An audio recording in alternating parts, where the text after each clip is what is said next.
আমরা এই চাঁদপুর ডিস্ট্রিক্টের সাহেবগঞ্জ গ্রামের আমরা স্থায়ী বসবাসকারী।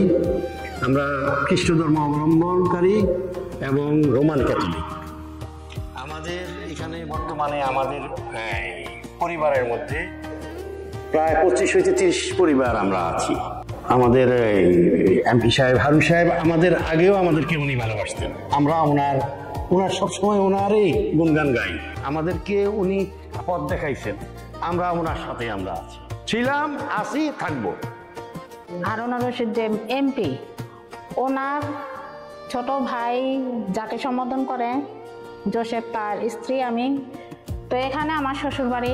তো এখানের এলাকায় আমি যেটুকু জানতে পারলাম যে তারা এমপির অনুগত, এবং আশা করব যে আমাদের যে এমপি হারুন রশিদ, ওনাকে আসলে সবাই সাপোর্ট করে এবং ভালোবাসে। সে ভালোবাসার ফল যেন সে পায়, আমরা ঈশ্বরের কাছে প্রার্থনা করব যেন তার উদ্দেশ্য পূর্ণ হয়। পুরুষ মহিলা যেন উভয়ে ভোট দিয়ে হারুন রশিদকে জয় করতে পারে।